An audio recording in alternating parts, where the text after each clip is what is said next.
esto resume la formulación de la isocompresión. Si hay una corrección, debo mencionarles, en el caso de el cálculo de parámetros CM, aquí está.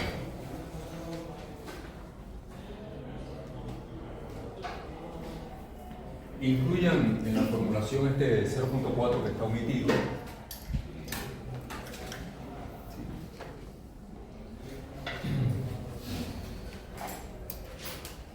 Y que M1 es el menor de los dos. Resulta que el valor de CM máximo que puede tener, el valor máximo que puede alcanzar CM1 realmente, ¿qué ocurriría cuando los dos momentos son iguales y el miembro se está deflectando en curvatura simple? Si M1 y M2 son iguales, con este punto 4 más punto 6 queda en 1 y sería el valor máximo que puede alcanzar el valor, el parámetro CM que va en este numerador.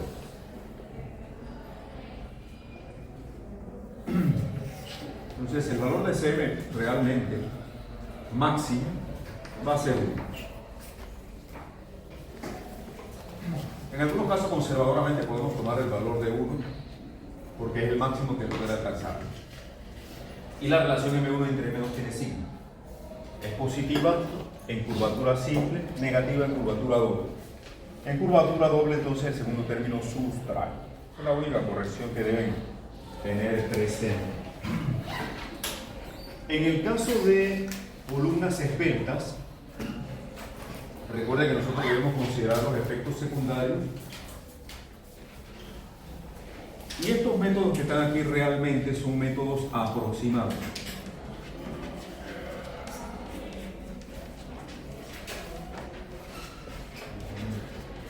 Y hay dos maneras de calcular el momento que voy a utilizar en las columnas, dependiendo de la información que yo pueda calcular. Si yo puedo calcular el desplazamiento primario, esta sería la deformación primaria, que ya sabemos que es el efecto como viga. Entonces yo puedo hacer uso de la primera ecuación, donde el momento de las columnas va a ser el momento primario del análisis de viga más el producto de la carga axial aplicada y la deformación lateral. Y la deformación lateral la puedo amplificar o la puedo calcular aproximadamente como la deformación como viga por este factor de amplificación que ya sabemos que es válido siempre que P y P crítica sea menor que 0.6. ¿Recordamos eso? Si es complejo el cálculo de delta sub 0, yo tengo esta otra opción, que puedo determinar el momento de la columna como el momento primario de la acción de viga, multiplicada por este parámetro que no tiene cálculo de deformación por ningún lado. Observen. Simplemente es el parámetro CM entre 1 menos P entre P crítica. O sea que dependiendo de qué facilidad de cálculo yo tenga o qué información disponible yo tenga, puedo escoger entre la primera o segunda relación. Cualquiera de las dos son válidas, igual son métodos aproximados. Ok, pregunta de todo esto. ¿Ya habíamos hecho? Sí, dígame. En la de columna robusta, comportamiento inelástico, ahí dice si P es mayor o igual a 0.2 PA. Correcto. Sí, lo que habíamos señalado. Si las dos ecuaciones de interacción dependen de la relación que hay entre la carga y la resistencia axial. También recordarles que en el comportamiento elástico, la P crítica, la conocemos pi cuadrado y entre L cuadrado, es el pandeo flexionante, pero en la región inelástica sabemos que la determinación de P crítica utiliza esta otra relación. Las ecuaciones de interacción son las mismas en columnas robustas y columnas esbeltas, lo único que cambia es el momento con el que vamos a trabajar, porque en las columnas robustas solamente necesitamos el momento de viga porque la acción del efecto secundario es despreciable, mientras que en las columnas esbeltas sí debemos considerar esa amplificación de efectos secundarios. Es la única diferencia. Bien, vamos a ver rapidito algunos problemas. Yo me tengo que ir a las 8:30, por eso un poco rápido el inicio. Tengo una reunión importante en la vicerrectoría. Entonces, Stalin va a quedar a cargo de presentar los ejemplos que ya habíamos planteado esto, ¿verdad? Que era de columna robusta para verificar la capacidad tanto elástica como plástica. Y vamos a presentar esto. Eso es un ejemplo de columna ahora esbelta. Y el ejemplo lo que dice es lo siguiente: verifique si la viga columna mostrada, que tiene esta condición de geométrica y de cargas, y esta sección transversal, tiene la capacidad requerida para resistir este sistema de cargas aplicadas. Fíjense que tenemos una columna con carga axial, carga transversal y un momento concentrado. Ese es el sistema de carga. La carga transversal está a L medios. La viga columna es de 30 pies. 30 pies son 9 metros. Okay. 9 metros agarra como 3 pisos. Ya usted sabe más o menos eso, ¿no? ¿Ah? A los números aquí tienen significado. Usted es ingeniero, casi. Bueno, medio ingeniero, porque está como a la mitad. Usted es 50% ingeniero. Bueno, ya usted debe saber qué significan estos números. Una columna de 30 pies de largo agarra como 3 pisos. Aquí hay un piso. ¿Okay? De aquí a la Facultad de Mecánica hay 3 pisos. Esa es la longitud libre que tiene esta columna. ¿Okay? Entonces ya es de esperar que ella va a tener efectos secundarios importantes, ¿sí o no? ¿Ah? Yo no tengo que decírselo. Solamente con esta información ya usted sabe que tiene una columna larga. ¿Verdad? Bien. Módulo de elasticidad 29.000. La carga aplicada 15 kips. El momento concentrado aquí en el apoyo de la izquierda 80 kPa, 190 kips de carga axial. La sección transversal es una viga de placas armadas. Este tipo de viga se conoce como plate girder.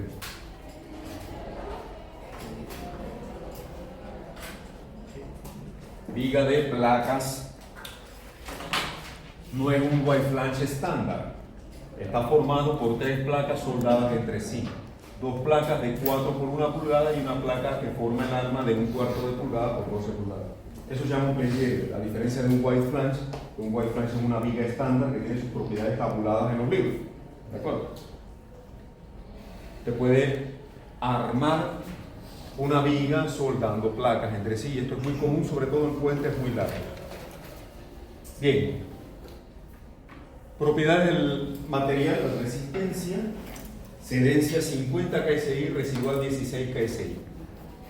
Yo necesito hacer mi análisis estructural aquí como viga, ¿verdad? Entonces, ya nosotros sabemos aquí que hacemos nuestros cálculos, podemos determinar reacciones y momentos. Recordemos que esto tiene aquí una carga aplicada de 15 kilos, una carga axial de 190 kilos y un momento de 80 kilos. Si tomamos momento con respecto a este punto, 15 por, aquí tengo 15 pies y 15 pies, la longitud total de la columna son 30 pies. Entonces 15 por 15 más 80 kPa, todo eso dividido entre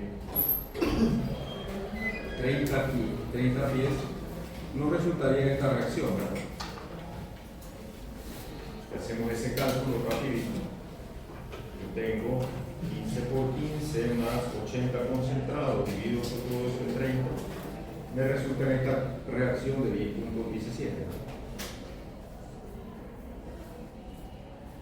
Menos 15, 483 sería esta reacción. Podemos determinar entonces este momento, 483 por 15, ¿cierto? Este momento es 72.5. Nada que usted no sepa de cálculo, ¿verdad?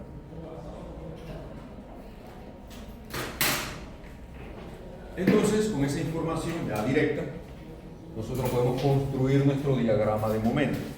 ¿Cómo es el diagrama de momento? El diagrama de momento va a bajar aquí negativo a un valor de 80, va a subir en línea recta hasta 72.5 y va a cerrar en 0 a la derecha, ¿cierto? Ese es nuestro diagrama de momento de vida primario. Es el que aparece aquí, ¿verdad? Voy a borrar un par de cosas que están en la clase de otro grupo. El análisis primario es nuestro análisis de vida. Observe tal como les mencionaba, los 80 kips de carga vienen aquí, 72.5, es ese momento que tenemos aquí. Ahora bien, ¿qué implica todo esto? Que nuestro elemento se está deformando de esta manera, curvatura negativa y positiva, ¿cierto?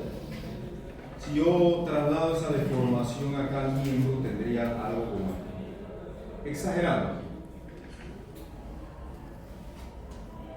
Yo podría, mediante el método exacto, que es el de la aplicación de las ecuaciones diferenciales, determinar cuál sería la ecuación de la curva elástica, y de x, ¿cierto? Yo lo puedo hacer, pero vamos a hacer uso del método aproximado. Ahora, si yo trato de buscar y de x aquí, me voy a encontrar que debido a la discontinuidad del diagrama de momento, esa ecuación va a tener dos partes, ¿sí o no? Va a tener una región de 0 a 15 pies y de 15 a 30 pies, ¿sí o no? ¿Por qué? Porque el diagrama de momento es discontinuo, tan sencillo como eso. Entonces, como esto es complicado, vamos a utilizar el método aproximado. ¿Cuál es el método aproximado de estos dos más aplicable a este caso? Pues el segundo. Porque para el primero yo necesitaría hacer mi análisis de calcular la deformada de la viga. Tema del primer módulo que vimos. Y tendría que utilizar la doble integral para encontrar el delta aquí, ¿cierto? Entonces, realmente, dada la condición que tengo ahí, la complejidad del problema, automáticamente me es más cómodo utilizar esta segunda ecuación donde no tengo que calcular ninguna deformación. Y eso es lo que vamos a hacer. Otra cosa, fíjense cómo varía y. Vamos de 0 a un máximo positivo, a un máximo negativo y a 0. ¿Eso qué quiere decir? Que en los apoyos, donde la y es 0, no hay amplificación de momento. Porque ahí el efecto P delta es 0 realmente. La delta o la y en esos puntos es 0. ¿Se comprende? Entonces, realmente donde yo tengo una deformación importante es aquí, en este punto. ¿Se ve? Aquí es donde yo tengo mi efecto P por Y importante. ¿Sí o no? Importante que tengan eso claro porque muchas veces veo estudiantes que cometen el error de amplificar este momento donde no hay efecto secundario allí. ¿Ok? Advertido todo el mundo. Clarito. Preguntas de eso. Se amplifican los momentos donde yo tengo valores de Y diferentes de 0. Dígame. Ese problema no tenía una carga P axial. Sí, pero estoy haciendo el análisis primario de vida. El análisis primario de vida ignora la carga axial. Entonces, el valor del momento que debo amplificar, producto de P por Y, va a hacer que este momento crezca. Esta amplificación sería la P por delta que yo voy a calcular. Necesito en paralelo también propiedades de la sección transversal. Necesito área, momento de inercia, módulo de sección elástico y plano. Vamos a ir súper rápido aquí. Área, 4 por 1 dos veces, punto 25 por 12. Ahí está, ¿verdad? 11 pulgadas cuadradas. Momento de inercia, aplicando teorema de los ejes paralelos. El momento de inercia de las placas superior e inferior, un doceavo de 4 por 1 al cubo. El área 4 por 1 y la separación de los ejes, aquí tengo 7 pulgadas menos 0.5. Esta distancia sería 6.5, ¿cierto? 6.5 al cuadrado. Tengo dos placas, una superior y una inferior. Momento de inercia de la placa central del alma, un doceavo de 0.25 por 12 al cubo. Bien. Ese cálculo produce un resultado de 375 pulgadas a la cuadra. Entre la distancia máxima al eje neutro, que serían de la fibra superior e inferior 7 pulgadas, me produce mi módulo de sección elástico de 53.5 pulgadas al cubo. El módulo de sección plástico lo calculamos con primer momento de área. Parto la figura en dos mitades iguales. Primer momento del área del rectángulo superior, 4 por 1, y la distancia sería 6.5. El rectángulo central sería el área 0.25 por 6 por 3, ¿verdad? Porque el brazo sería 3. Y tengo dos figuras iguales por encima y por debajo del eje neutro. 4 por 1 por el brazo, que es 6.5, este es el primer momento del área de las placas, y el primer momento del área de la porción del arma, 0.25, por la altura 6, y el brazo 3, tengo dos figuras iguales ahí. 61 pulgadas cúbicas el módulo de sección. Ya esto usted lo domina sin mayor problema. Propiedades de la sección transversal, análisis estructural primario. Preguntas de él. ¿Así de simple, profe? Sí, así de simple. Recuerde que yo le dije que esto era una receta. ¿Okay?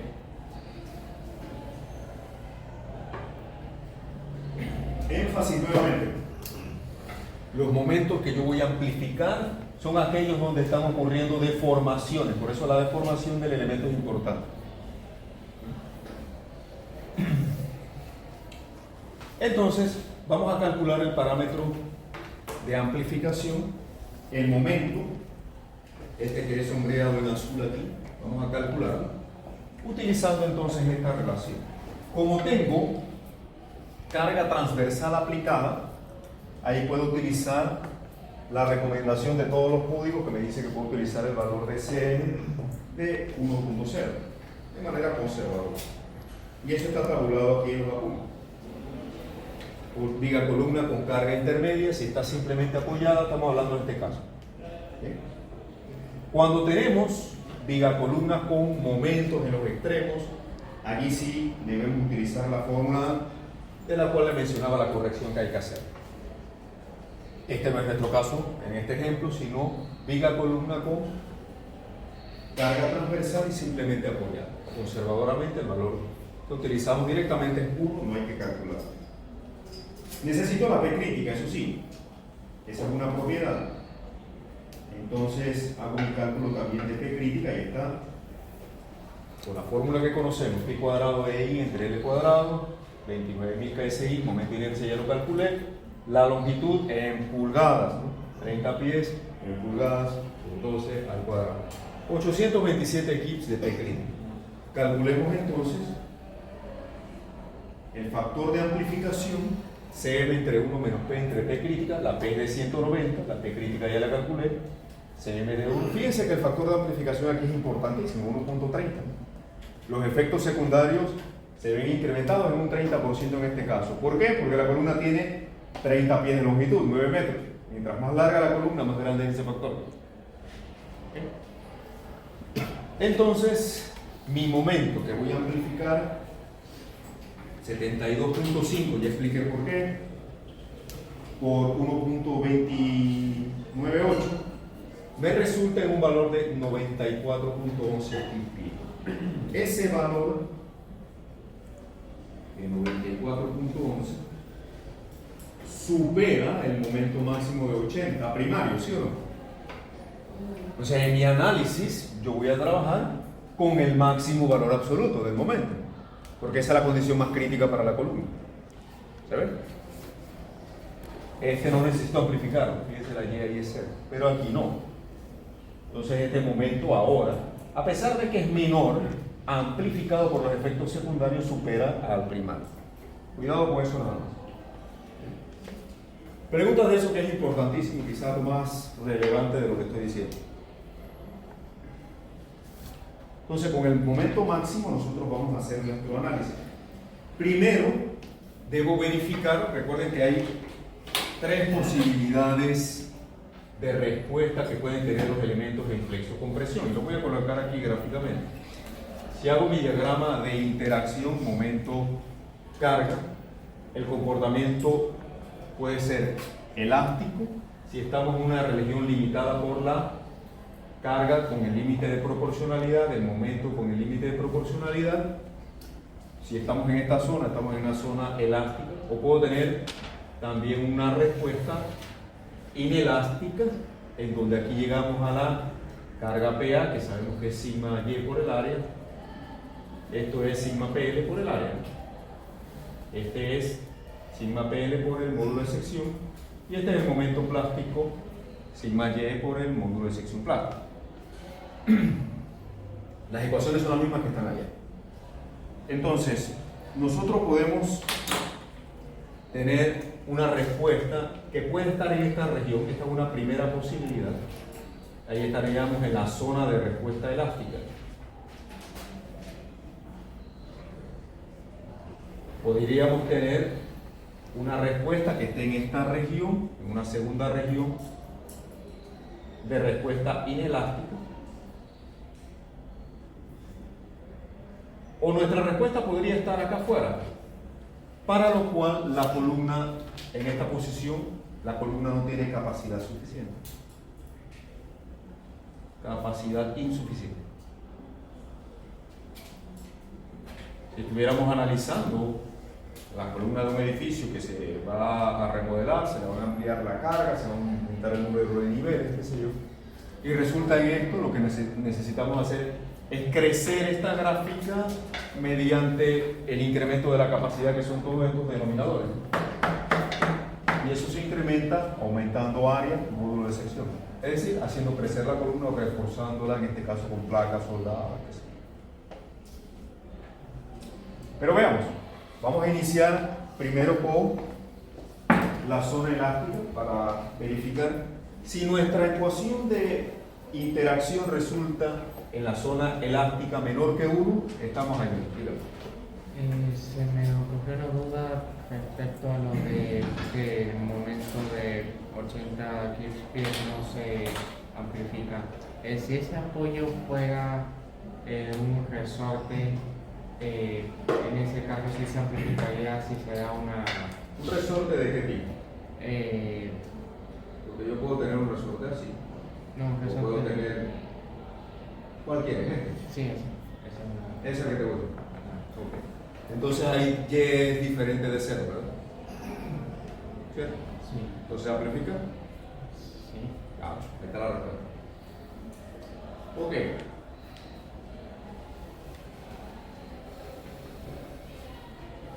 Entonces,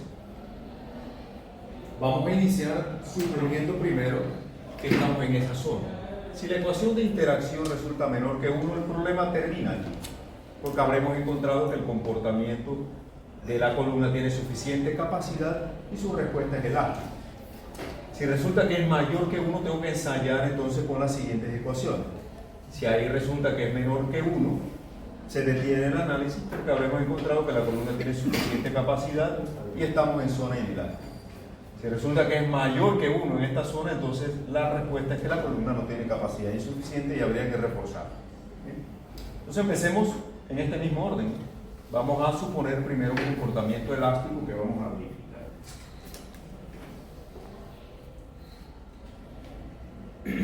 Calculamos la capacidad. Bien. Los denominadores que voy a utilizar allá. Área por el esfuerzo del límite de proporcionalidad, en este caso 374. Ya la P crítica la habíamos calculado, 827. Debo utilizar el menor realmente en aquella forma.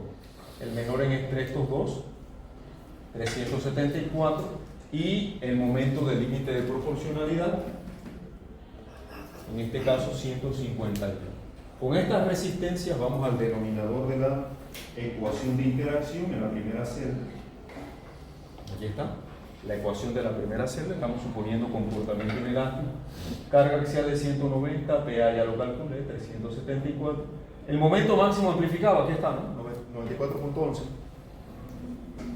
Y la resistencia a la flexión, 151. Esto produce un valor de 1.13. Mayor que 1 significa que no estamos ahí, sino que estamos acá, ¿verdad? ¿Se comprende?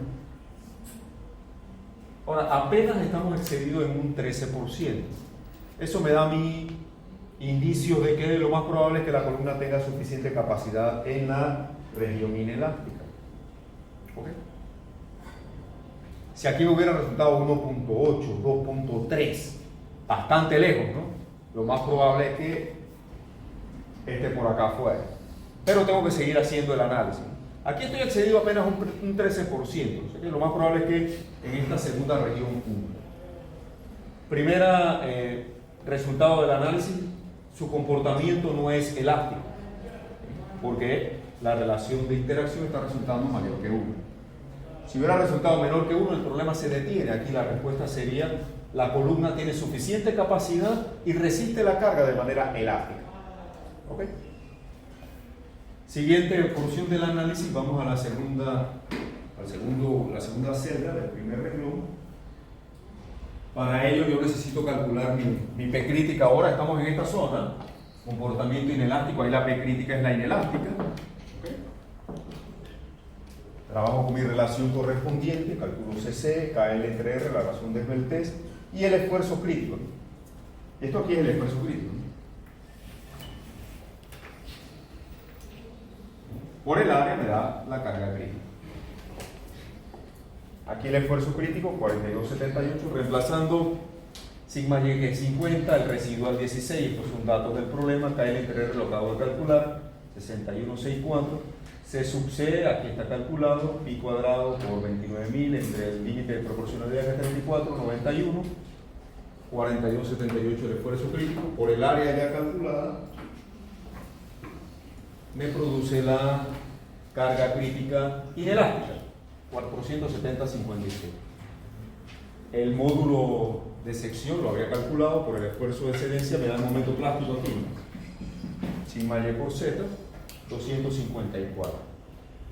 ¿Cuánto es P entre P crítico? Vamos a ver para saber cuál de las dos ecuaciones yo necesito utilizar. Recuerden que esta relación P entre la P axial me va a delimitar dónde o con qué ecuación yo voy a trabajar, si con la primera o la segunda. P entre PA, 190 entre 470 resulta mayor de 0.2. Utilizo la primera relación. Si hubiera resultado menor de 0.2, uso la segunda.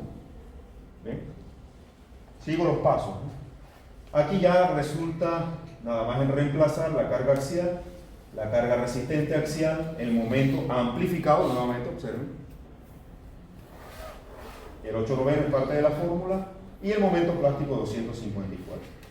73%, eso quiere decir que si estamos en la zona inelástica, la respuesta sería la columna tiene suficiente capacidad y su comportamiento es inelástico. ¿Sí? Si eso hubiera resultado mayor que 1 aquí, hubiéramos estado acá, ¿verdad? Y la respuesta del problema sería: la columna no tiene capacidad suficiente para el sistema de carga aplicable. Concluye el análisis del problema. Es así de sencillo, con esa receta paso a paso que yo acabo de hacer. Y todo está contenido en aquella tabla. ¿Bien? Preguntas. Uy, esta página de atrás, eso me la escanearon de más. Ya que la secretaria pensaba que el reflejo de la parte de atrás de la página era importante. Eso está de manera. Hasta aquí llega la lección. ¿Preguntas? Profe, en caso tal de que pase la zona inelástica, ya no es necesario hacer ningún análisis. No, ya no puedes hacer más análisis. Lo que concluye aquí es que la columna tiene capacidad insuficiente. Lo que sí podría ser parte de un análisis es que se te pida reforzar la sino Q. ¿Cómo yo puedo reforzar ese elemento aumentando Z y A, verdad? Yo puedo aumentar la capacidad de esta sección soltándole placas, ¿verdad? Yo puedo soltar placas aquí, placa acá, y con eso aumento área, ¿verdad? ¿Sí? Y aumento Z también.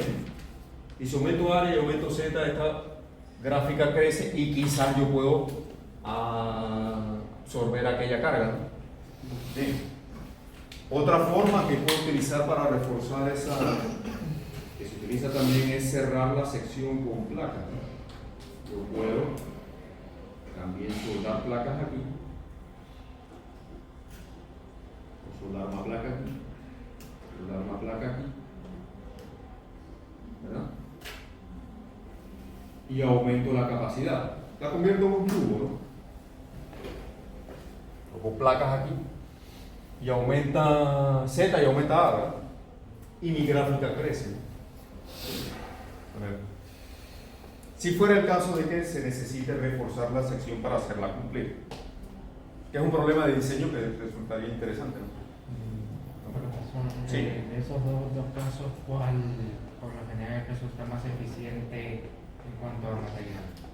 Va a depender. Va a depender. No es una respuesta directa de decirte siempre hay que hacerlo así, ¿no? Como ingeniero hay que ver cuál es la alternativa y lo que la construcción permite hacer. Cuando llegamos al sitio muchas veces uno tiene una idea, pero resulta que hay condiciones locales que nos llevan a modificar nuestro análisis. Por eso es lo importante de ir a campo, examinar, consultar, verificar y uno mismo ver cuál es la solución que amerita, la solución más práctica. Para el análisis del comportamiento inelástico, ¿de dónde salió un 5.84, si no me equivoco? Que no lo entendí muy bien.